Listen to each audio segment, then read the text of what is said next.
from the National News Studio, Sri Lanka.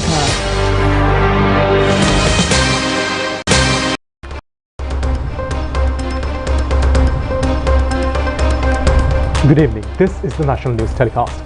I'm Movin Hettiarachchi. I'm Shara Masquinius. First, it's a look at the day's headlines.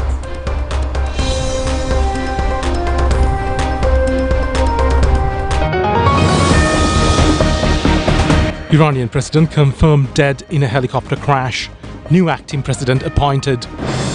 President proposes a tax raise to fund climate change research. The inclement weather continues. All schools in Puttalam district close tomorrow and the day after. Date for the debate between Sajid and Anwar fixed. Internal disputes of SJB heighten. An injunction order issued against Vijayadasa Rajapaksa and Kirti Udavatta.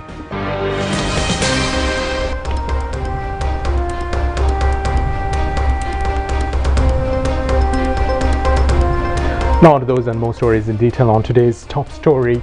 Iran's Supreme Leader Ayatollah Ali Khamenei has appointed Vice President Mohammad Moghba as the country's interim president following the death of President Ibrahim Raisi. The Supreme Leader also declared 5 days of mourning for President Ibrahim Raisi, who died in a helicopter crash. Iranian President Ibrahim Raisi has died in a helicopter crash in foggy weather in the mountains near the border of Azerbaijan. The charred wreckage of the aircraft, which crashed on Sunday carrying Raisi as well as the Foreign Minister Hossein Amir Abdollahian and 6 other passengers and crew, was found early hours today after an overnight search in blizzard conditions. Iranian state media blamed bad weather for the crash and said it was complicated rescuing the efforts. Raisi's convoy has included 3 helicopters and other 2 had reached their destination safely, as Tasnim news agency reported. Raisi had been in Azerbaijan early hours yesterday to inaugurate a dam with the country's president Ilham Aliyev. The dam is the third that the 2 nations have built on the Aras River. Raisi was a long-time political figure who formerly led the country's judiciary. He was viewed as a future successor of the current Supreme Leader, 85-year-old leader Ali Khamenei.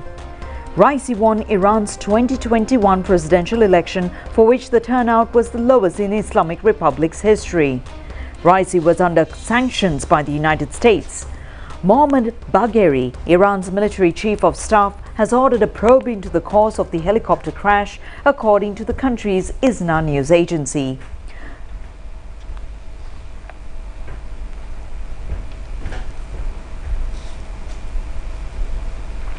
Former Iranian Foreign Minister Mohammad Javad Zarif has blamed US sanctions for the crash in an interview with the country's state television.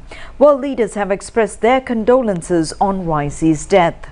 Memorial ceremonies for Raisi and the others will be held tomorrow in the northwestern town later. Raisi will be buried in his hometown of Mashhad in the northeast of Iran.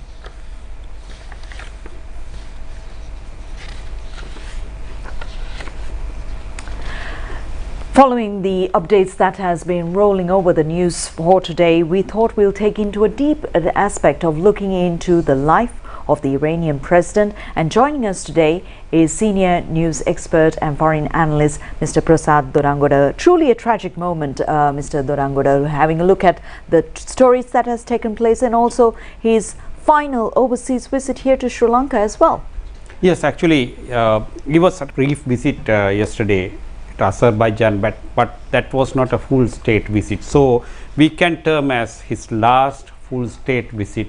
The place was Sri Lanka, and he addressed the Sri Lankans as well at the press conference, and mentioned many things about positive things about relations between Iran and Sri Lanka.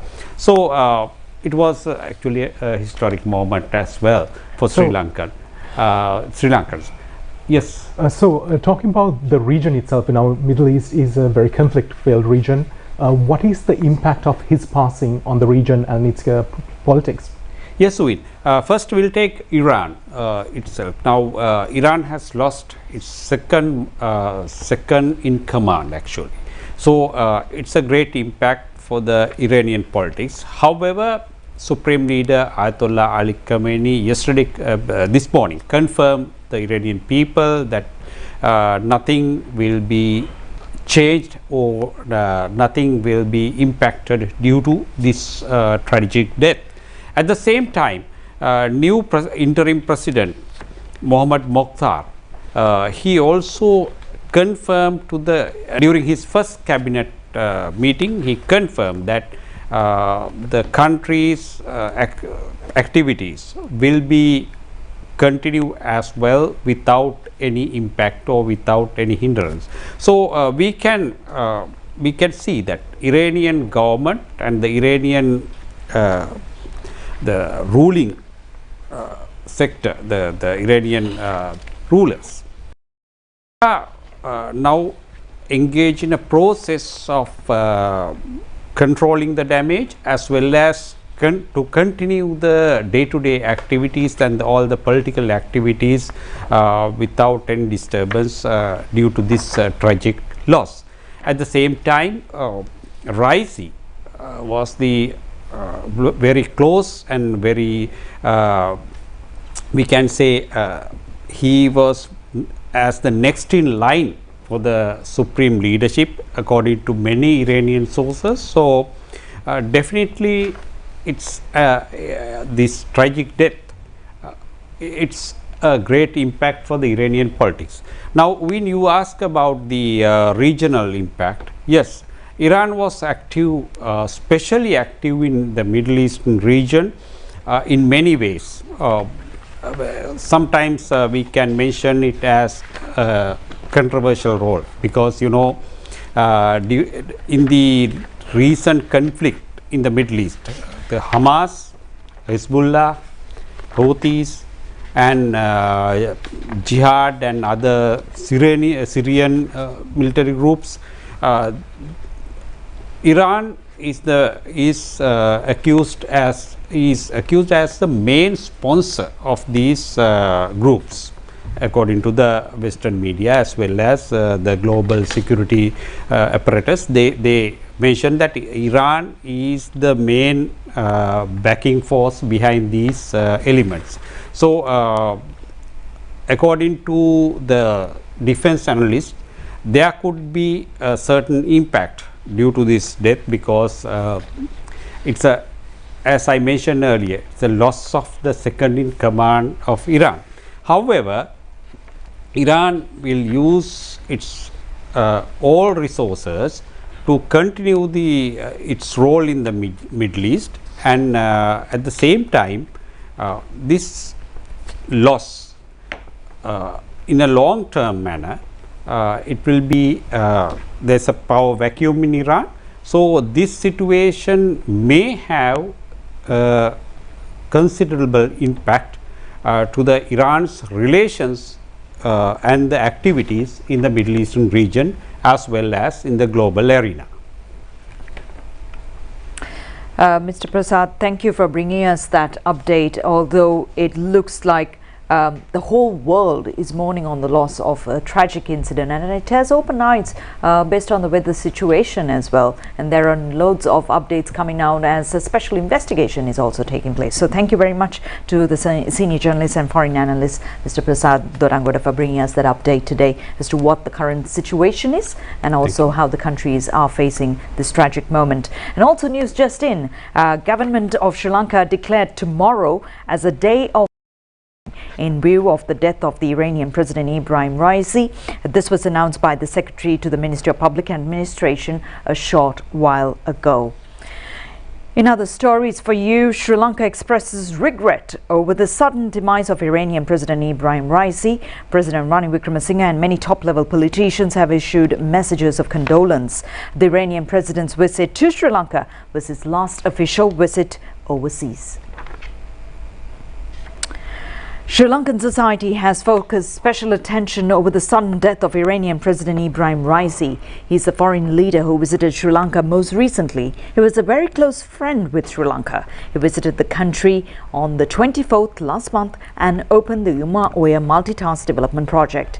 At that time, he held a joint press briefing with the President Ranil Wickremesinghe and told that Iran has no barrier to expand political and economic and trade relations with Sri Lanka. It is significant that this was the last statement made by the Iranian president in front of the people of a foreign country. Iranian President Raisi started an official visit to Sri Lanka last month when Iran was facing an international crisis situation. This matter was also widely discussed by global political experts.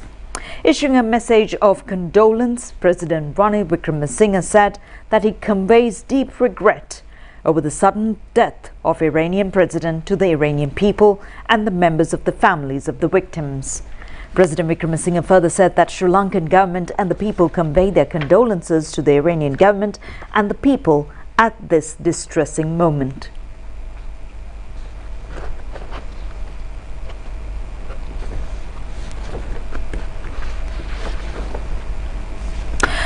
Prime Minister Dinesh Gunawardena has also issued a message of condolence. The Premier says that he respectfully recalled the Iranian leader's recent official visit to Sri Lanka to declare open the Uma Oya development project, which was constructed under the Iranian aid. The Prime Minister expressed his deepest sympathies to the families and the Iranian people.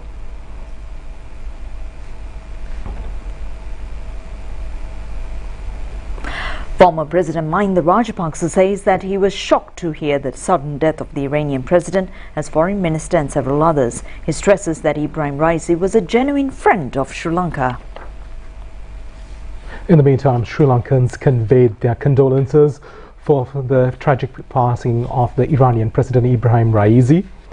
Dignitaries as well as friends of Iran visited the Iranian embassy in Colombo and signed the condolence book today. Speaker Mahinda Rupavahini was also among them.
Yesterday, after opening ceremony of Khoda Afarin Dam in the common border of Iran and Republic of Azerbaijan, our president and accompanying delegation left the border to other city of Iran to have participation in other program.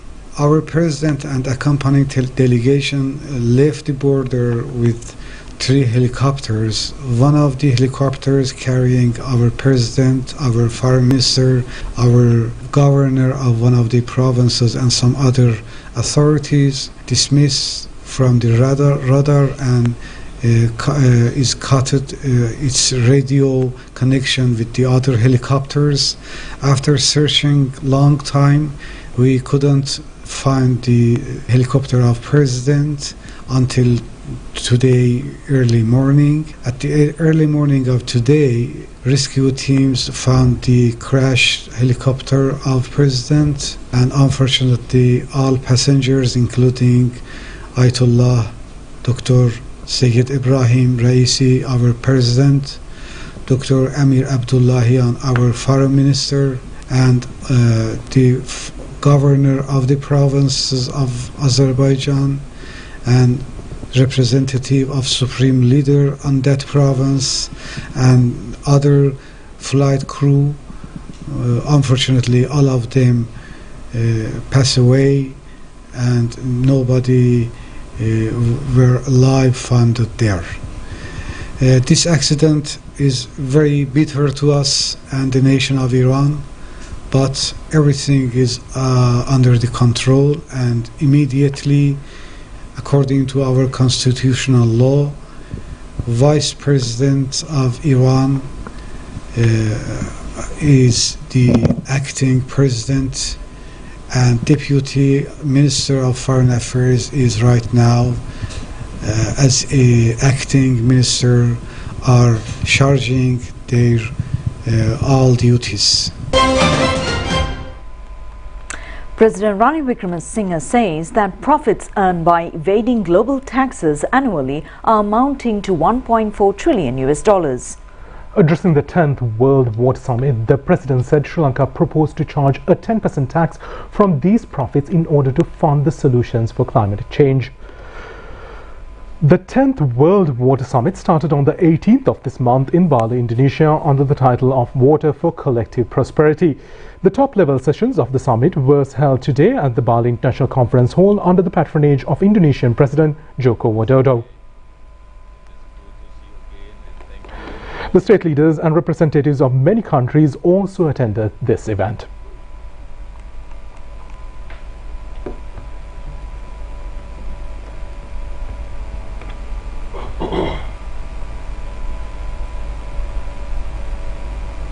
Wickremesinghe, it is good to see you again. Climate change and water stress are two sides of the same coin. The cumulative effects of climate change are the main reasons for what we see today as the water resource crisis. According to IPCC projected climate scenarios till 2090, Sri Lanka's dry zone will get drier and the wet zone will get wetter in an unprecedented manner. Sea level rise will cause saltwater intrusion in coastal areas, resulting in salinization of land. I take this example from Sri Lanka while appreciating the fact that this is what is happening all over the world. In global terms, the solution to water stress revolves around climate mitigation and adaptation, combating the triple planetary crisis with specific measures aiming at water. In the nationally determined contributions, water is classified under the adaptation sectors. On the other hand, mitigation is equally important as emissions are the root cause. Combating the threats to water resources posed by climate change requires colossal amounts of financial resources. The global north has failed miserably in adhering to the commitments to provide financial resources for climate change. There is a notable lack of political will after the euphoria of the Glasgow Conference of Parties was over. Climate change denial is gaining ground in the West.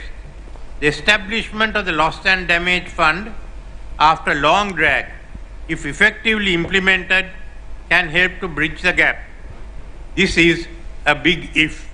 The summit for a new global financing pact will hopefully reach a conclusion by September this year. Nevertheless, the final outcome will depend on the result. Meanwhile, President joined a banquet hosted by Indonesian President Joko Widodo at the Bali Cultural Park last night.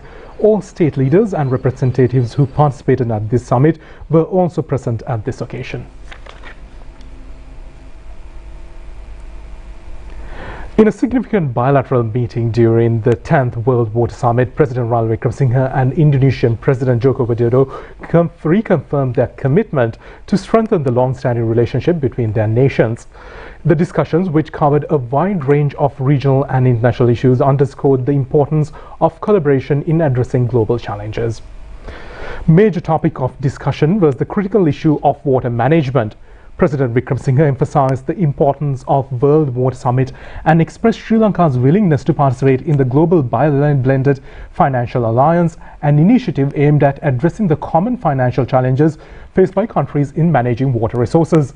He commended Indonesia for establishing a secretariat for the alliance, recognizing its significance for Sri Lanka. President Widodo, in his remarks, focused on the economic cooperation between the two countries. He stressed the need to finalize the preferential agreement of trade between the first quarter of 2025 to enhance economic ties. Additionally, he highlighted Indonesia's interest in entering the Sri Lankan vaccine market through Indonesian pharmaceutical companies and called for lifting of import restrictions on Indonesian palm oil and related products. The Met Department says that since the southern western monsoon is activating across the island, rainy and windy conditions can be expected further. Meanwhile, the National Building Research Organization has issued a landslide warnings for 9 districts. Meanwhile, Governor of the Northwestern Province, Nasir Ahmed, said that all schools in the Puttalam district will remain closed tomorrow and the day after due to the inclement weather. The Met Department says that some places in the western northwestern provinces may receive rains over 150 millimeters. Prevailing rainy and windy condition may continue in the western Sabaragamu and northwestern provinces and in the Galle, Mathura, Nuwara and Manna districts. Director General of the Department that is Atula Karunanayake says that rains exceeding 100 millimeters may occur in some places. Director General of Meteorology Department Atula Karunanayake said that usually the rains in the southwestern part of the island may prevail in the coming days, as well as the activation of the southwestern monsoon. The National Building Research Organization has issued landslide warnings to Colombo, Gampa, Kalutara, Kandy, Kergaon, Kurunegala, Ratnapura, Badulla and Galle districts. Landslide warnings under Stage 2 has been issued for the Seetawaka Divisional Secretariat area in the Colombo district and for the Mathugama Divisional Secretariat area in the Kalutara district. The Road Development Authority requests the motorists to be vigilant in the driving along the expressways under dim light. The authority has established electronic signboards to enlighten the motorists. They are also requested to drive at 60 kilometers per hour along the expressways under rainy weather. Applying brakes at once is dangerous. Due to the heavy rains, water level of many reservoirs and irrigational tanks in the island have risen. Water level of the Rajangane Reservoir is now at 32.8 feet. Therefore, 2 sluice gates of the reservoir are now open up 2 feet and a water flow of 1,100 cubic feet per second is released to the Kalaoya River. 2 sluice gates of the Daduroya Reservoir were also opened this afternoon due to the heavy rains. The reservoir releases a water capacity of 2,800 cubic feet per second to the Daduroya River.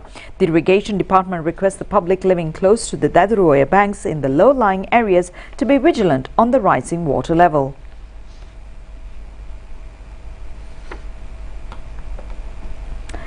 Meanwhile, 19,128 people belong to 4,759 families in the Puttalam district have been affected by the inclement weather and floods. District Disaster Management Unit says that cooked meals are being distributed among the affected families at present. R. Chikattua Divisional Secretary informs that estuary of the Muthupanthia area in Chilau is now being widened to control the floods.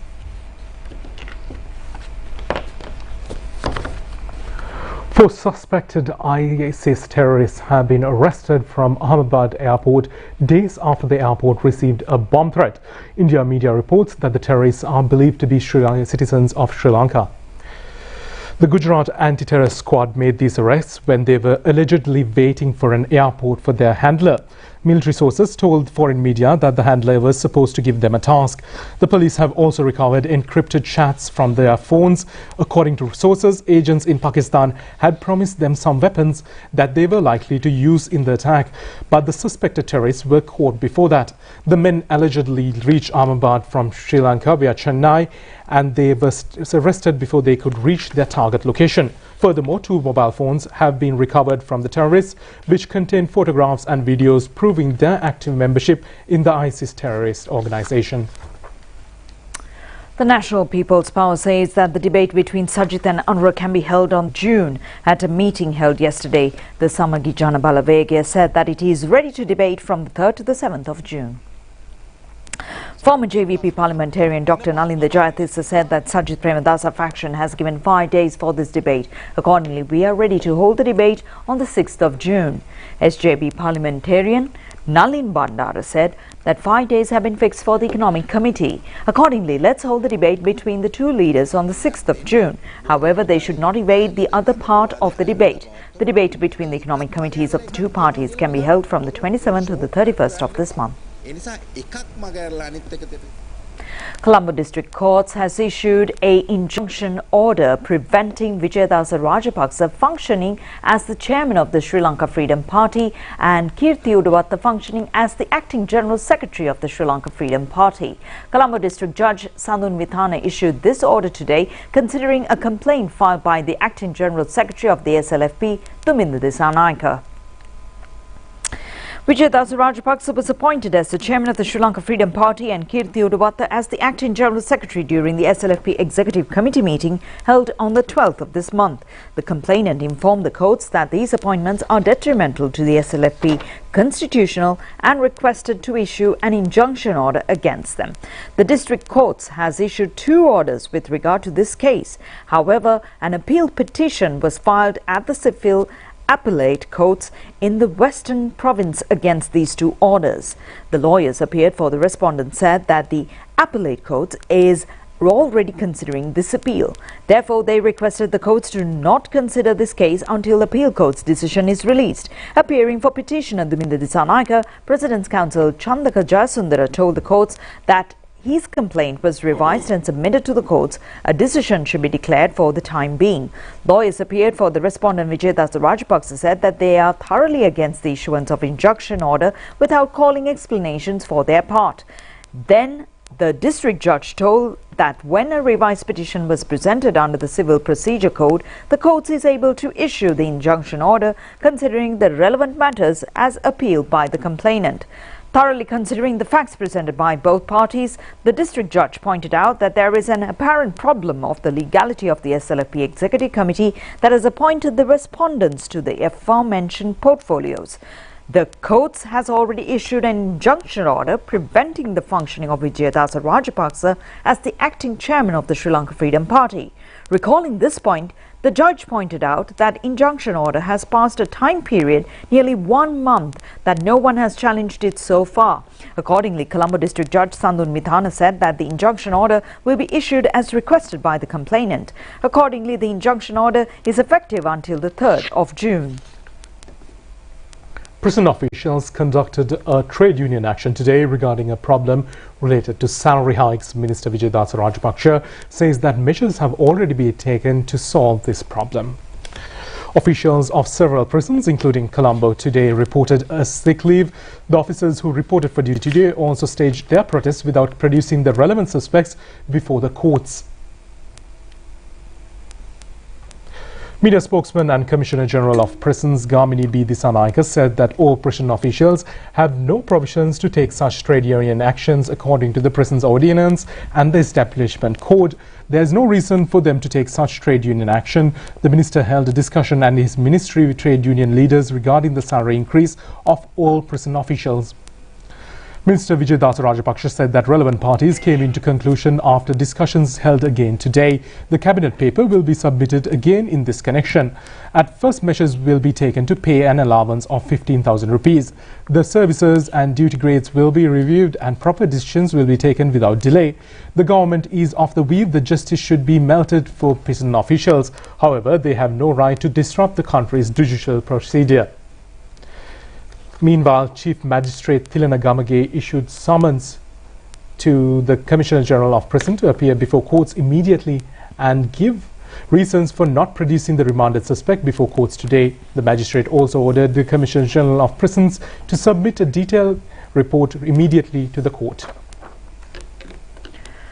President Senior Advisor to the National Defence and Chief of Presidential Staff Sagala Ratnayake instructed the relevant officials to take immediate actions to minimise the risk of spreading dengue fever in the Colombo city with the prevailing rains. He has informed them accordingly to arrange special awareness program for school children and their parents during the dengue control week, which will be effective from the 26th of this month to the 1st of June. Sagala Ratnayaka also advised the relevant officials to take actions to minimize the risk of spreading dengue in the state institutions, religious places and in the new construction sites. He gave these instructions at the progress review meeting held at the President's office today over the program on the control of dengue menace. The meeting was held under the patronage of State Minister Pramita Bandarathenakon, President's senior advisor to the National Defence and the Chief of Presidential Staff, Sagala Ratnayaka, and Chief of Defence Staff General Shavindra Silva. At the meeting, they held lengthy discussions over the programs implemented during the past period to control the dengue spreading and their progress. Attention was also focused to remove the dangerous trees and slash the branches of such trees in the Colombo city. Sagala Ratnayaka also instructed the officials to plant a tree for each removing tree.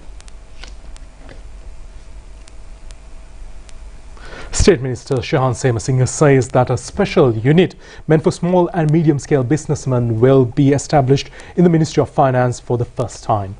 He made these comments at a program for the Development Lottery Board representatives held in Anuradhapura town yesterday. The Development Lottery Board conducts a program titled Alavi Pili Sandara at district level these days. The aim of this is to empower the 23,000 DLB lottery agents island-wide. Marketing agents were also felicitated in the ceremony held under the patronage of Chairman of the Board, Ajit Naragala. The State Minister said that the Development Lottery Board has been able to earn a total sum of 26.6 billion rupees in the annals of the 41 years of its history.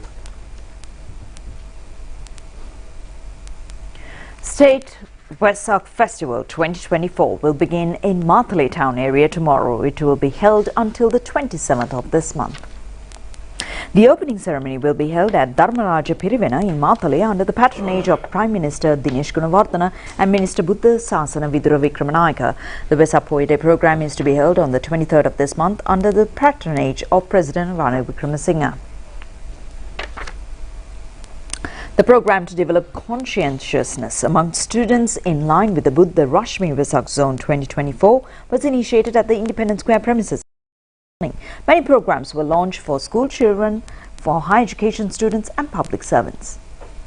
A media briefing was held in Colombo under the patronage of Venerable Allegunavancha Thera to inform the media regarding the meaningful celebration of Vesak Festival and the Vesak preparations in the Colombo city. Stay with us. That's a look at local news. Foreign news is coming up next.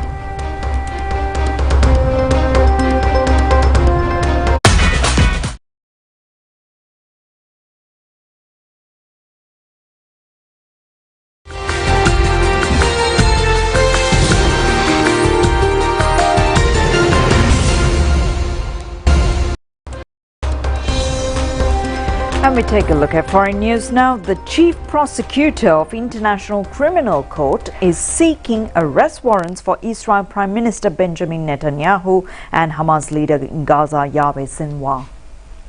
ICC prosecutor Karim Khan says that he has reasonable grounds to believe the men bear responsibility for war crimes and crimes against humanity. Warrants for Israel Defense Minister Yoav Gallant and Hamas leaders Ismail Yaniyev and Mohammed al-Mazri are also being sought by the International Criminal Court. In Hamas leaders' case, the alleged crimes begin from at least 7th October 2023. In the Israeli leaders' case, from at least 8th October 2023.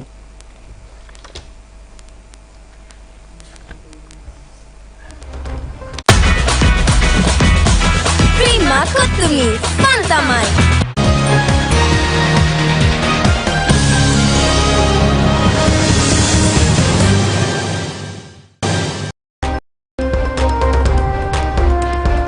Now on to sports news. Nuwanindika Gamage of Sri Lanka was able to win the bronze medal today at the World Para-Athletics Tournament. He won the medal in the 100 meters men's running event under the AT44 category. The tournament is being held in Kobe, Japan. Nuwanindika Gamage recorded a time of 11.83 seconds. This is the first medal won by Sri Lanka at this tournament. The gold medal of this event was won by South Africa and the silver medal to Malaysia.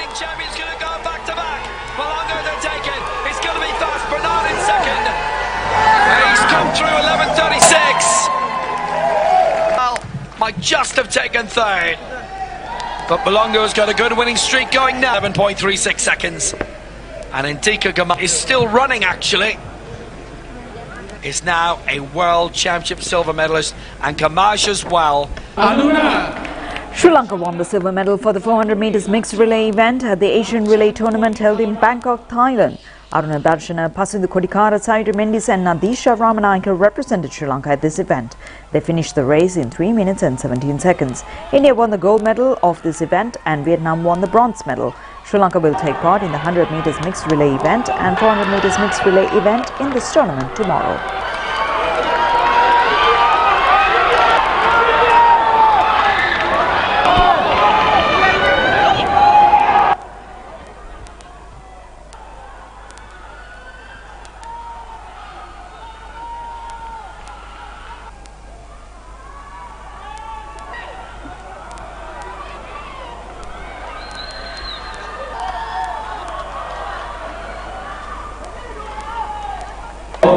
So please be invited to Supachamathai National Sri Lanka with a time of 3 minutes 17 seconds.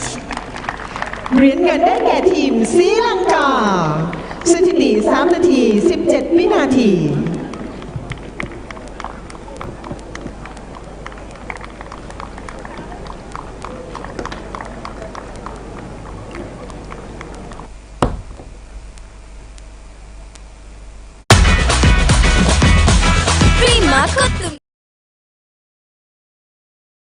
That's it for tonight's English News Telecast. Thank you for joining us. Good night.